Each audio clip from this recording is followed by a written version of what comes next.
Ospreys, welcome to the Inside Swoop Sports. It's Daria Mironova and we're gonna go to Las Vegas. Hello Ospreys, welcome to the Inside Swoop International. I'm Daria Mironova and today in the news.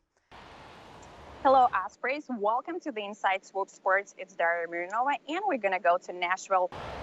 Hello Ospreys, welcome to the Inside Swoop International. I'm Daria Mironova and today in the news. Hello Ospreys and welcome to this week's edition of Swoop Scoop. I'm Daria Mironova. Hello Ospreys, welcome to the Inside Swoop International. I'm Daria Mironova and today in the news. The United Nations General Assembly completed another round in New York. Russian Foreign Minister Sergei Lavrov disannounced the United States and the West on Saturday as self-interested and self-centered defenders of a fading international power structure, but he didn't discuss the invasion and the war in Ukraine in his speech. Biden asked world leaders to continue their support for Ukraine. Over 40 million college graduates all over the nation are preparing for student loan payments to resume.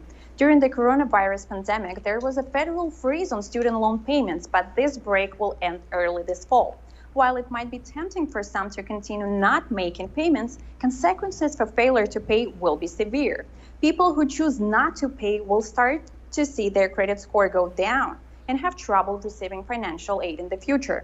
But while payments will continue, many might find their balance erased or reduced if Congress approves President Biden's student loan forgiveness plan.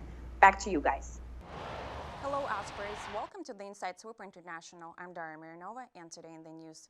A massive explosion killed hundreds at Gaza hospital. Hamas blamed Israel, while the Israeli army blamed a rocket misfired by Islamic Jihad group. Florida Governor Ron DeSantis was involved in a multi-car accident in Tennessee as he was headed to a campaign for his 2024 presidential run. All of the cars involved in the accident were part of the motorcade that was escorting the political leader to his destination. DeSantis was uninjured and is able to continue on with his campaign. Only one staff member was left with a minor injury and was treated at the campaign event. DeSantis and his team declined to give any information about the crash, as well as share who was driving the vehicles. Our reporter Daria Mironova visited ice rinks in Jacksonville and Daytona to search for some answers. Florida is not your typical hockey state. Two NHL teams call Florida home, but not a single university has a higher division hockey program. So why do parents in Florida choose hockey for their kids? Hockey is a fast sport, makes them think. They have to be reactive, proactive.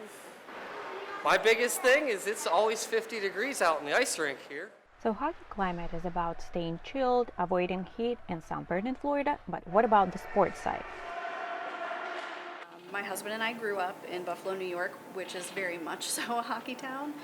So hockey is a sport that we grew up with, and it's something that we exposed our boys to from a young age. They watched hockey with us, and they sort of started to love the game on their own. There are obstacles that each parent in Florida has to face. I think the biggest obstacle is the travel. So in other markets where there's youth hockey, travel isn't nearly as far as it is in Florida. Out of 616 U.S.-born players, only 8 active Florida-borns are in the NHL this season. One of them is Ryan Carpenter. When I was younger, you were looking at what's it going to kind of take. I was just shooting to play in college and then see what happens, and you're looking up to those older guys. And the better the NHL teams do, I think it draws attention and more kids get interested in the game. There is a room to grow, at least for any parent and kid who likes it cold in a hot state.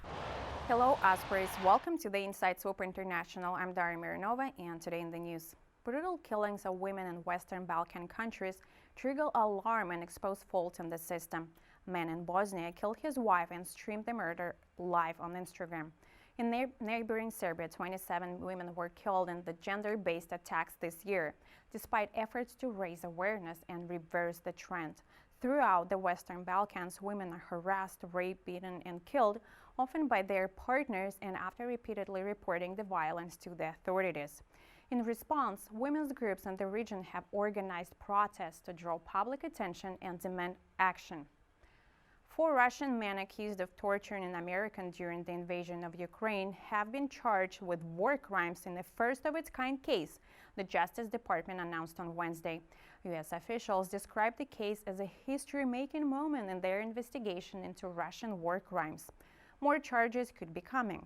The Russians are accused of kidnapping an American man from his home in a Ukrainian village in 2022. The American was beaten and interrogated while being held for 10 days at a Russian military compound before eventually being evacuated with his wife, who is Ukrainian, U.S. authorities said. A female tourist from Boston was killed Monday by a shark while paddle boarding in the Bahamas.